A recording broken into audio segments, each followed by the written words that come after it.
Hello friends, welcome to study bus. आज की GDPI VAT series का हमारा टॉपिक है ग्रुप डिस्कशन। बहुत सारे एमबीए कॉलेजेस के इंटरव्यू प्रोसेस का पार्ट होता है ग्रुप डिस्कशन, जिसको हम जीडी भी बोल देते हैं। एंड आप में से ऐसे बहुत सारे स्टूडेंट्स हैं जिन्होंने एंट्रेंस तो क्रैक कर लिया है, आपको बहुत सारे टॉपिक्स की नॉलेज भी है, बट ग्रुप डिस्कशन पे जब आप जाते हो तो एक फियर है। पब्लिक स्पीकिंग किस तरह से सही से की जाती है, 10 लोग के ग्रुप में अपनी बात को कैसे प्रेजेंट करना है, वो आपको सही तरीके नहीं पता। तो इस वीडियो में मैं आपको ग्रुप डिस्कशन रिलेटेड सारे के सारे टिप्स देने वाला हूं, किस तरह से जीडी में अपने आप को प्रेजेंट करना है, किस तरह से अच्छे से बोलना है ताकि आपका जो स्कोर है वो मैक्सिमाइज हो पाए। इसके साथ ही क्या क्या इंपॉर्टेंट टॉपिक्स हैं जिसके ऊपर आजकल जीडीज हो रहे हैं, वो टॉपिक्स भी आपको समझाने वाला हूं। उस पर अपनी बात को कैसे प्रेजेंट करना है वो भी बताने वाला हूं। तो पूरी वीडियो के नोट्स बना लेना। एंड इसके साथ ही अगर आपने जीडीपीआई वैट की सीरीज के अदर वीडियो लेक्चर्स नहीं देखे हैं तो नीचे डिस्क्रिप्शन में मैंने आपको लिंक दे दिए हैं, वहां जाके आप सारे के सारे वीडियोस देख के अपने जीडीपीआई वैट की प्रिपरेशन बहुत अच्छे से कर सकते हो। So my name is Saurabh Kothari,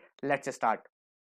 video start करने से पहले भाई आप चैनल को सब्सक्राइब कर सकते हो एंड बेल आइकन को प्रेस कर देना ताकि ऐसी जितनी भी इंपॉर्टेंट वीडियोस है उसके नोटिफिकेशंस आपको मिलते रहे। इंस्टाग्राम पे हमारा चैनल है स्टडी बस एजुकेशन, यहाँ डेली बेसिस पे quant, shortcut, vocabulary words, current affairs आते रहते हैं। इसके साथ ही अगर आप कैट और एमबीए के सीरियस एस्पिरेंट हो तो हमारा पेनड्राइव कोर्स आ चुका है। इस पेनड्राइव कोर्स में आपको वीडियो लेक्चर्स मिलते हैं, बिल्कुल बेसिक से लेकर एडवांस तक। प्रैक्टिस के लिए आपको ई बुक्स मिलती है, जितने भी आपके एग्जाम्स होते हैं उनकी all over India national level test series मिलती है। साथ में डिटेल एनालिसिस एंड सॉल्यूशन आपको कराया जाता है। 24/7 आपके पास डाउट फोरम रहता है। जितने भी आपके वीडियो लेक्चर्स होते हैं वो बिल्कुल बेसिक से एडवांस लेवल तक कराए जाते हैं। तो अगर आप ये पेनड्राइव कोर्स ज्वाइन करते हो तो इसके अलावा आपको अलग से कोई कोचिंग, बुक्स, टेस्ट सीरीज नहीं चाहिए। फुल फ्लेजेड आपकी प्रिपरेशन यहाँ पे हो जाएगी। अगर आपको कोर्स बाय करना है तो हमारी वेबसाइट पे जा सकते हो। करेंटली भाई डिस्काउंट चल रहे हैं पेनड्राइव कोर्स पे लिमिटेड टाइम के लिए, तो उसका बेनिफिट आप यहाँ पे ले सकते हैं। साथ में अगर आपको देखने हैं कितने नंबर ऑफ मॉक्स मिलेंगे तो यहाँ पे आप चेकआउट कर सकते हैं। आपको स्टडी प्लानर जो दिया जाता है उसमें आप goals of the day generate करते हैं, जिसके बेसिस पे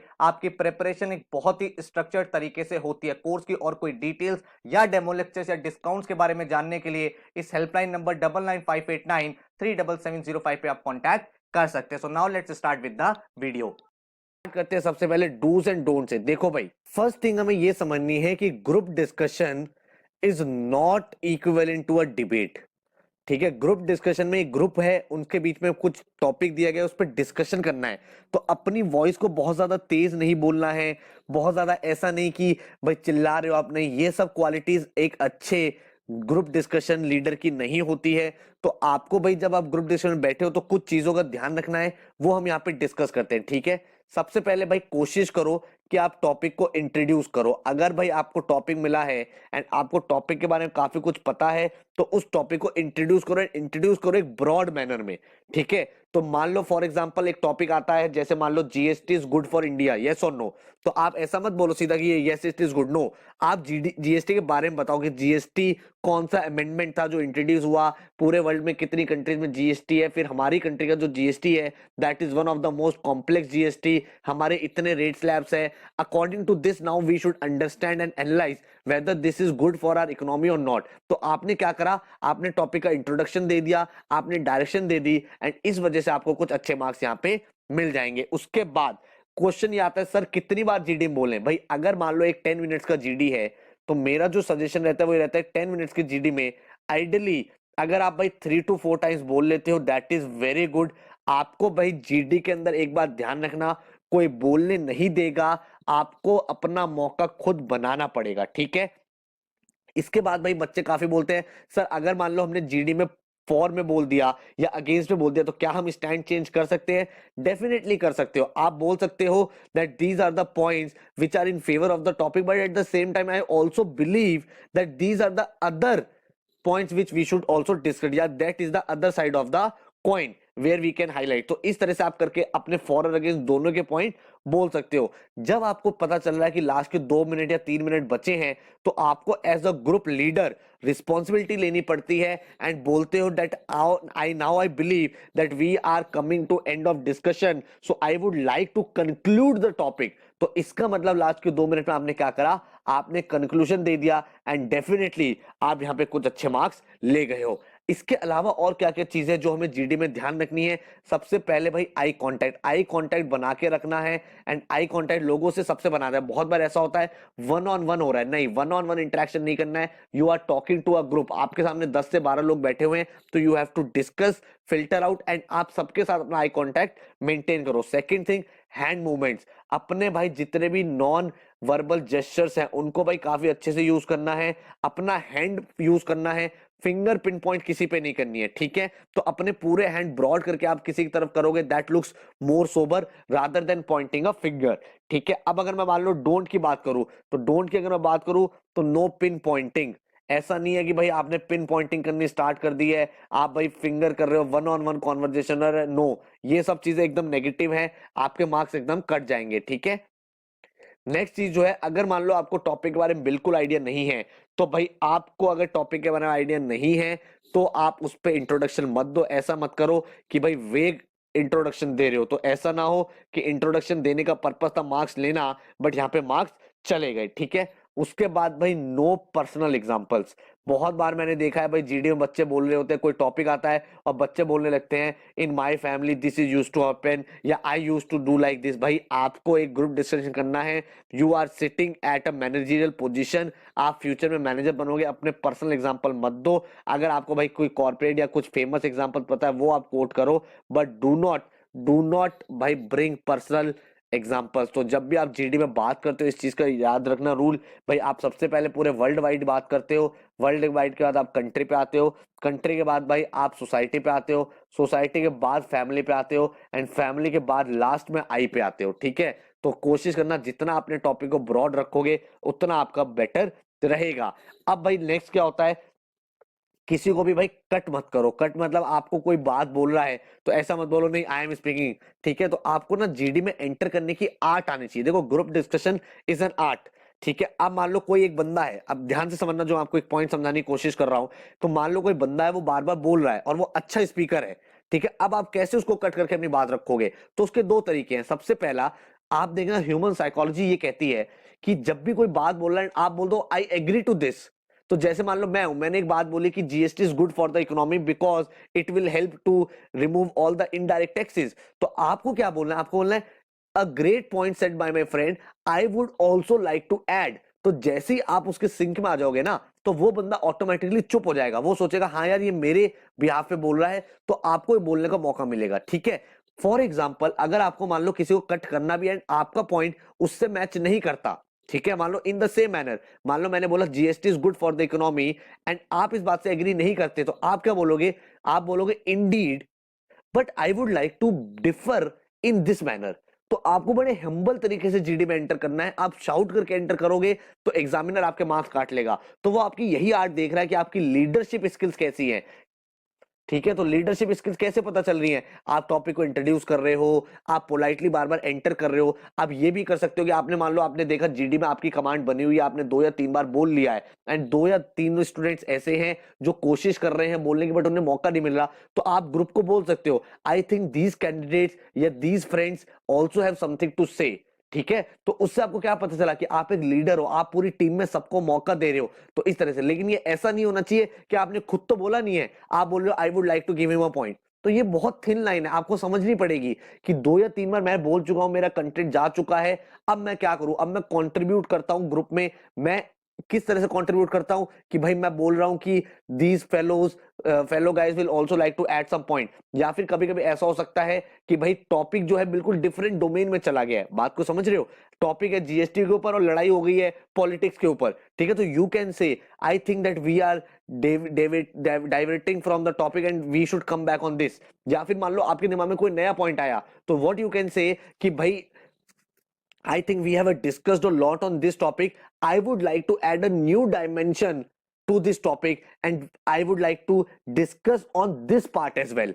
ठीक है? तो आपने क्या करा? एक नया एंगल दे दिया। तो इससे क्या पता चल रहा है कि जो लीडरशिप की क्वालिटी होती है, जो लीडरशिप की एक कैरेक्टरिस्टिक्स होती हैं, एट्रीब्यूट्स होते हैं, वो आपके अंदर है। आप भाई एक ग्रुप को लीड कर पा रहे हो, आप एक डायरेक्शन दे पा रहे हो, किस डायरेक्शन में डिस्कशन करना है, आप भाई कंक्लूजन तक आ रहे हो, ऐसा नहीं है वेग छोड़ रहे हो, आप भाई समरी कर रहे हो टॉपिक की, तो ये आपकी जीडी में इंप्रूव करते हैं। तो ये कुछ इंपॉर्टेंट पॉइंट्स है जो मैं आपके साथ डिस्कस कर रहा हूं। अब बात कर रहा हूं type of GD topics. Type of GD topics जो हैं, उससे पहले भाई ये समझो टाइप ऑफ पीपल कौन होते हैं। अगर आप एक जीडी में बैठे हो तो उसमें आपको कुछ डिफरेंट टाइप के लोग मिलेंगे। सबसे पहले आपको मिलेगा इंटेलेक्चुअल, ठीक है। तो इंटेलेक्चुअल जो होता है, आपको पहले सारे के सारे नाम बताता हूं। देन आपके सामने एक सेल्स पर्सन होगा, ठीक है।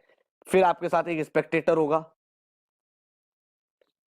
फिर आपके सामने एक गेट कीपर होगा, और एक होगा बुचर, ठीक है। अब क्या डिफरेंस है इनमें? इंटेलेक्चुअल होता है जिसे भाई टॉपिक की मैक्सिमम नॉलेज है, ठीक है। जीडी में आप बैठे हुए हो, एक बंदा ऐसा होगा जिसे सब कुछ नॉलेज है, हो सकता है वो आप ही हो, ठीक है, तो वो इंटेलेक्चुअल है। सेल्स पर्सन कौन होता है? जिसे टॉपिक के बारे में नहीं पता, बट वो क्या करता है, वो कन्विंस करना जानता है। मतलब वो इंटेलेक्चुअल की बात सुन रहा है एंड अपने वर्ड्स में उसी बात को ग्रुप के सामने प्रेजेंट कर रहा है इन अ कन्विंसिंग मैनर। स्पेक्टेटर जो है वो भाई सिर्फ देखे जा रहा है, he is watching everybody and वो कुछ बोल नहीं रहा है, ठीक है। गेट कीपर कौन होता है? जो बार बार कभी देखना जीडी में बोलेगा please come back to the topic या please come back to the topic, जो टाइम को बार बार चेक करता है। एंड बुचर कौन होता है? जो हर किसी की बात को कट करता है, ठीक है, जो क्रिटिक होता है, हर किसी को बात को एग्री नहीं कर रहा, चिल्ला रहा है। तो जो स्पेक्टेटर है, गेट कीपर है, बुचर है, इनका सिलेक्शन नहीं होता। तो आपको या तो इंटेलेक्चुअल वाली कैटेगरी में आना है या सेल्स पर्सन वाली कैटेगरी में आना है। अगर आपको टॉपिक की नॉलेज है तो गो फॉर इट, इंट्रोड्यूस करो टॉपिक को, डायरेक्शन दो पूरे के पूरे जीडी को। एंड अगर आपको लगता है नहीं इस टॉपिक में आपको नॉलेज ज्यादा नहीं है, तो उस केस में क्या करना है, आप सेल्स पर्सन बन जाओ। आप टॉपिक को समझो, जो ग्रुप कह रहा है उन्हीं पॉइंट्स को प्लस माइनस करके अपने पॉइंट को बार बार प्रेजेंट करो। तो ये आपको लोगों को पता चल गया। अब जीडी के टॉपिक आजकल कैसे आ रहे हैं एमबीए कॉलेजेस में, तो भाई किस तरह के आ सकते हैं? सबसे पहले तो भाई करंट टॉपिक कोई आ सकता है, जैसे मान लो जीएसटी है, अभी आपको सारे इंपॉर्टेंट टॉपिक्स बताऊंगा। या फिर आपके सामने एब्स्ट्रैक्ट टॉपिक आ सकते हैं, बिल्कुल एब्स्ट्रैक्ट, आपको कुछ नहीं पता टॉपिक क्या कहना चाह रहा है, रेड इज ब्लू, तो क्या बोले इस पे, तो इन सब पे मैं अभी आपके साथ डिस्कशन करूंगा। या फिर आपके सामने आ सकता है फैक्चुअल, ठीक है। फैक्चुअल जैसे youth are required in Indian politics, तो this is a factual, this is not current, this is not abstract, ये एक नॉर्मल टॉपिक है जिस पर आप डिस्कशन कर सकते हो। या फिर क्या हो सकता है आपके सामने मैनेजमेंट रिलेटेड टॉपिक्स, ठीक है। मैनेजमेंट रिलेटेड टॉपिक क्या होते हैं? वुमेन आर बेटर मैनेजर्स, अब ये आपको जीडी का टॉपिक दे दिया, ठीक है। या फिर MBA is not required in doing business, तो ये सारे मैनेजमेंट के टॉपिक्स है। फिफ्थ आपको भाई मिल सकता है ग्रुप टास्क। आप देखना ग्रुप टास्क मिलते हैं। ग्रुप टास्क में क्या होता है कि आपको एक टास्क दे दिया, आपको एक केस दे दिया, उस केस को भाई सब लोग पढ़ेंगे और उस केस को पढ़ने के बाद वो ग्रुप उस केस के ऊपर डिस्कशन करेगा। मान लो आपको एक case study they the and उस केस स्टडी को पढ़ने के बाद अपने ग्रुप जो अपने इनपुट देगा एंड एंड पे एक कंक्लूजन पे आएगा। तो ये मेजर मेजर आपके टाइप्स रहेंगे जीडी में इस साल एंड इन्हीं पे आपको मेहनत करनी है। तो सबसे पहले बात करते हैं इंपॉर्टेंट करंट टॉपिक्स कौन कौन से जो आपसे इस साल जीडी में पूछे जा सकते हैं, तो एक एक करके डिस्कस करते हैं। सबसे पहले है whether digital education has taken over traditional education. आज के दिन में आप देख रहे हो भाई जो ट्रेडिशनल कोचिंग इंस्टीट्यूट से आजकल हर चीज स्मार्ट होती जा रही है, स्कूल से स्मार्ट होते जा रहे हैं, तो डिजिटल एजुकेशन का ट्रेंड बढ़ता जा रहा है। काफी सारे ऐसे इंस्टीट्यूट्स हैं जो इसमें एंटर कर रहे हैं, बच्चे जो हैं वो डिजिटल एजुकेशन को प्रेफर कर रहे हैं। इसमें क्या क्या रीजंस है? रीजंस क्या है कि आपका टाइम सेव हो रहा है, ट्रैवलिंग टाइम बच रहा है। ड्रॉबैक क्या है? ड्रॉबैक ये है कि भाई जो एजुकेशन है, जो कोचिंग का पर्पस है वही डिफीट हो जाता है। कोचिंग का पर्पस क्या है, एजुकेशन का पर्पस क्या है कि एक ट्रेनर सिखा रहा है, बट वो जब चीजें डिजिटल हो जाती हैं तो कंट्रोल आपके हाथ में आ जाता है। आप कभी भी अपनी क्लास को बंद कर सकते हो, जा सकते हो। तो इस तरह से अपने पॉइंट को यहाँ पे पुट करना है। Second, bullet train, does India really need it? तो इस पे आप क्या डिस्कशन करोगे कि अभी करंट इकोनॉमिक सिचुएशन क्या है, बुलेट ट्रेन अभी कौन कौन सी कंट्रीज में चल रही हैं, इंडिया में क्या इतने फास्ट ट्रैक्स अवेलेबल हैं, तो ये सारे पॉइंट्स हैं। देन ये काफी इंपॉर्टेंट टॉपिक है स्टैच्यू ऑफ यूनिटी, काफी ज्यादा इस पे कंट्रोवर्सी भी चल रही है, लोगों के ओपिनियंस बहुत वेरी कर रहे हैं कि भाई ये बनाना चाहिए था या फिर ये जो 2900 करोड़ रुपीस खर्च हुए हैं, मतलब लगभग 3000 करोड़ के आसपास, ये पैसा वेस्ट हुआ है, ठीक है। उसके बाद आपको पता है बीच में एक रूलिंग आई थी सुप्रीम कोर्ट की कि सिनेमा हॉल्स में नेशनल एंथम चलेगा एंड सब लोग खड़े होते हैं। आप देखते हो जब भी आप मूवी देखने जाते हो नेशनल एंथम चलता है, ठीक है, उस पे हम लोग डिस्कशन करेंगे। देन है GST, really a one nation one tax system. हमारी कंट्री में जो जीएसटी है वो one of the most complex है, अगर आपको पता हो पूरे वर्ल्ड में, तो इस पे आपको अपना ओपिनियन फॉर्म करना है। फिर आपको पता है वॉलमार्ट एंड फ्लिपकार्ट की जो डील हुई है वो one of the biggest e commerce deal है, तो इससे इंडिया में क्या इंपैक्ट पड़ेगा, स्टार्टअप कल्चर को और बूम मिलेगा, लोगों को लगेगा अपनी कंपनीज बेच दो, फॉरेन एफडीआईज और इंडिया में आएंगे, तो इन सब पे क्या आपका ओपिनियन बनता है। उसके बाद भाई इंडिया की पॉपुलेशन जो है कॉन्टिन्यूसली बढ़ती जा रही है, तो should India adopt a one child policy, इसके प्रोज एंड कॉन्स क्या होंगे, क्या ये हमारी फ्रीडम को हाइड कर रहा है, या फिर भाई गवर्नमेंट को ऐसे रिस्ट्रिक्शन लानी चाहिए ताकि फ्यूचर जो है वो सस्टेनेबल डेवलपमेंट में इन्वॉल्व रहे। देन आपके भाई चाइनीज गुड्स, आपको पता है वर्ल्ड में ट्रेड वॉर चल रही है यूएस अमेरिका में,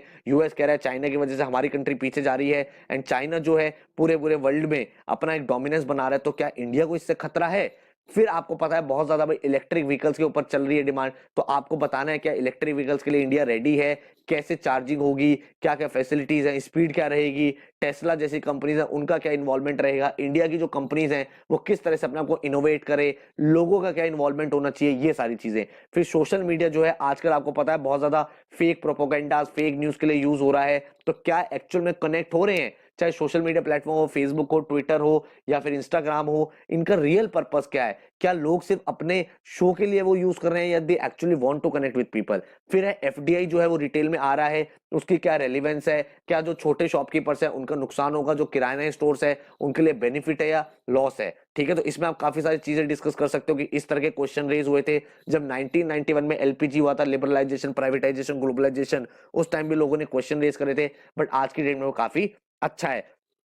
फिर आपका आ रहा है can we dream of hosting the Olympics. Olympics की बात इसलिए आ रही है क्योंकि भाई हमारी कंट्री में कॉमनवेल्थ होस्ट हो चुका है, अभी हॉकी वर्ल्ड कप हुआ था, तो ये जिस तरह से इवेंट्स हो रहे हैं, तो क्या हम अभी एज अ कंट्री रेडी हैं ओलंपिक्स के लिए? अगर हैं तो क्यों हैं, एंड नहीं है तो क्यों नहीं है? ओलंपिक्स होस्ट करने से अच्छा क्या ये नहीं होगा कि हम पुअर पीपल के लिए दो स्कीम बनाए? तो ये इस चीजों पे आपको डिस्कस करना है। फिर आपका है merits and demerits of cashless economy. Cashless economy के क्या बेनिफिट्स हैं, डिजिटल ट्रांजेक्शन हो रही हैं, उसका क्या क्या फायदा है? तो फायदा आपको पता है कि आपको भाई कैश कैरी नहीं करना पड़ता, आप इजीली ट्रांसफर कर सकते हो, बट इसके ड्रॉबैक्स क्या हैं? इतने सारे केसेस आने लगे हैं जहां पे भाई मनी लॉस हो रहा है, कैश जा रहा है, लोगों को पता नहीं चल रहा, people are not aware, they are not educated, तो डीमोनेटाइजेशन का क्या इंपैक्ट हुआ था, ये सारी चीजें आप यहाँ पे डिस्कस करोगे। फिर डिजिटल इंडिया का जो कैंपेन था उसके क्या बेनिफिट्स रहे हैं, क्या नुकसान रहे हैं, जो कंपनीज आई हैं जियो जैसी, इंटरनेट का जो इतना इन्वॉल्वमेंट बढ़ रहा है उसके क्या क्या बेनिफिट्स हो रहे हैं। लास्ट में जो एक और इंपॉर्टेंट टॉपिक मैंने निकाला है क्रिप्टो करेंसी। आपको पता है बिटकॉइन हो गया या फिर काफी सारी अदर क्रिप्टो करेंसीज थी, वो अभी काफी ज्यादा न्यूज में थी, पहले बहुत ज्यादा प्राइसेस बढ़े फिर गिर गए, तो इनका क्या कोई फ्यूचर है? जो ब्लॉकचेन टेक्नोलॉजी है उसका क्या रोल है? तो भाई करंट जीडी अगर आप इंप्रूव करना चाहते हो तो इन टॉपिक के बारे में भाई अपना कंटेंट एक एक दो दो पैराग्राफ लिख लो, मेन में बुलेट पॉइंट्स लिख लो, ताकि भाई आपको पता रहे। एंड जब भी जीडी होता है आपको स्टार्टिंग में 1 मिनट मिलता है, तो उस टाइम पे अपने सारे के सारे पॉइंट जॉट डाउन कर लो, ताकि जब आप डिस्कशन कर रहे हो उस टाइम भूल ना जाओ। तो जितने भी पॉइंट्स माइंड में आ रहे हो उस टाइम आपको एक पेपर और पेन मिलेगा, सब लिख लेना। आपको एक सजेशन और दूंगा, वो सजेशन ये है कि भाई अभी आने वाले टाइम में जब आपका जीडी नहीं है, एक न्यूज़पेपर लगा लो, चाहे वो इंडियन एक्सप्रेस लगा लो, चाहे वो मिंट लगा लो या हिंदू लगा लो, एंड इसका डेली एडिटोरियल पेज पढ़ा करो, क्योंकि एडिटोरियल पेज पढ़ोगे तो आप देखोगे आपके 90 to 95% जीडी टॉपिक्स कवर हो जाएंगे, क्योंकि यहाँ पे आर्टिकल्स आते हैं ऑथर्स के and they right a lot. भाई काफी अच्छी अच्छी चीजें वो यहाँ पे लिखते हैं, एंड आपको पता चलेगा किस तरह से अपने स्टेटमेंट फ्रेम करने हैं, कैसे जीडी में बोलना है, किस तरह से फ्रेजेस यूज करने हैं। आप अच्छे अच्छे फ्रेजेस यूज करोगे कि red is the new blue, तो इस तरह से आप बातें करोगे तो भाई बहुत इंप्रेसिव लगता है, एंड जो एग्जामिनर है, जो इवेल्युएटर है, वो भी समझता है कि हाँ यार आप जानते हो कहाँ पे क्या फ्रेज यूज करना है। तो ये तो मैंने कुछ आपको करंट टॉपिक्स बताए। अब कुछ एब्स्ट्रैक्ट टॉपिक की बात करता हूं। तो कुछ एब्स्ट्रैक्ट टॉपिक क्या होते हैं? एब्स्ट्रैक्ट टॉपिक होते हैं जहां पे कोई टॉपिक में आपको खुद ही अपनी क्रिएटिविटी यूज करनी है, ठीक है। तो जैसे मुझे एक जीडी में मिला था topic ABC equal to X Y Z, तो मैंने इसको कैसे इंटरप्रेट करा, आपकी इंटरप्रिटेशन के ऊपर ही ये पूरा का पूरा टॉपिक है। तो मैंने कहा ABC equal to X Y Z है, इसका क्या मतलब हुआ कि एबीसी जो है वो स्टार्टिंग के अल्फाबेट्स हैं, एक्स वाई जेड जो है वो लास्ट के अल्फाबेट्स हैं। तो चाहे आपकी एंडिंग अच्छी हो जाए, चाहे आपकी स्टार्टिंग अच्छी हो जाए, it is one and the same thing. ये आपकी एक इंटरप्रिटेशन थी। सेकेंड इंटरप्रिटेशन क्या थी? मैंने कहा ए जो है that is a vowel, and X Y Z क्या है? These are consonants. तो मैंने कहा यही हमारी कंट्री का भी डोमेन है। हम लोग क्या करते हैं, हमारी कंट्री में भाई डिफरेंट रिलीजन्स है, डिफरेंट कास्ट है, but at the end of the day हमारा कॉन्स्टिट्यूशन क्या कहता है? सब लोग इक्वल हैं। तो ये उस बात को भी रिप्रेजेंट कर रहा है। तो इस तरह से आपको इंटरप्रिटेशन निकालनी है, और अगर आपने ऐसी 2 या 3 इंटरप्रिटेशन निकाल दी तो भाई आपका सिलेक्शन यहाँ पे डन है। अब जैसे red is blue, red is red, blue is blue, तो यहाँ पे मेरे दिमाग में क्या आता है? मेरे को डोमिनोज का लोगो याद आ रहा है, जहां पे डोमिनोज जो है वही रेड कलर भी है, ब्लू कलर भी है, तो यहाँ से मैंने डोमिनोज डोमिनोज को कनेक्ट कर सकता हूं, एंड फिर मैं क्या बोल सकता हूं, blue is majorly dominated by Domino's, red is Pizza Hut, and never the two shall meet, these two are different categories, these two are different market segments, Domino's target करता है मिडिल सेगमेंट को, pizza target कर रहा है top premium customers को, तो उन दोनों का मार्केट अलग है, टारगेट ऑडियंस अलग है, तो they will never ever meet. तो ये एक इंटरप्रिटेशन है, समझ रहे हो मेरी बात, रिलेट कर पा रहे हो, बहुत बढ़िया। तो इस तरह से और टॉपिक डिस्कस करते हैं, जैसे rat is better in the cat race, यहाँ पे आप क्या पॉइंट्स बोल सकते हो, यहाँ बोल सकते हो कि रैट क्यों बेटर है कैट रेस में, क्योंकि रैट जो होता है वो छोटा होता है, they can run through small spaces. फिर आप क्या कहते हो, रैट जो है वो क्या है, वो अंडरडॉग है, and underdog is the winner. आप एग्जांपल लो वर्ल्ड कप का कि वेस्ट इंडीज अंडरडॉग था बट तब भी वो जीत गया, है ना, जो T20 वर्ल्ड कप हुआ था। उसके बाद आप क्या बोल सकते हो, डार्क हॉर्स इज सक्सेसफुल, ठीक है, rat is better in the cat race, 1983 world cup India won it, despite कि इंडिया जो था वो डार्क हॉर्स था, ठीक है। तो उसके बारे में आप डिस्कशन कर सकते हो। अब यहाँ पे आप डिफरेंट इंटरप्रिटेशन क्या ले सकते हो, याद करो टॉम एंड जेरी, तो टॉम एंड जेरी भी आप यहाँ पे डिस्कस कर सकते हो कि कैसे भाई जो एक रैट है वो परेशान कर देता है टॉम को, एंड इस तरह से आप कुछ कुछ इंटरप्रिटेशंस कर सकते हो, ठीक है। फिर hard work and smart work तो आपको आइडिया है ही।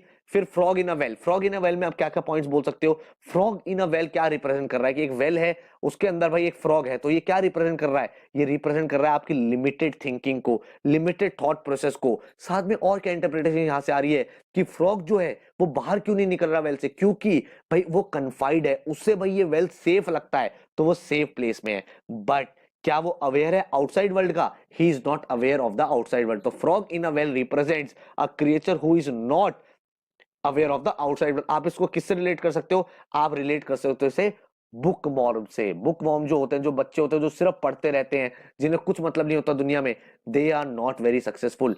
कुछ कुछ होते हैं, बट अगर आपकी limited thinking, limited thought process and अगर आपको दुनिया के बारे में कुछ नहीं पता, सिर्फ आपको बुक्स के बारे में पता है, then it means that you are a frog in the well. समझ रहे हो ये चीज, इसका मतलब और क्या क्या हुआ, इसका मतलब ये भी हुआ कि भाई जो फ्रॉग्स बाहर है वेल के, they are more successful, they are risk takers. तो भाई रिस्क टेकर से है। साथ में फ्रॉग इन अवेल ये भी रिप्रेजेंट करता है कि आपके पास जो अवेलेबल है उससे आप कभी सेटिस्फाइड नहीं रहने चाहिए, you should always strive to do something better, ठीक है।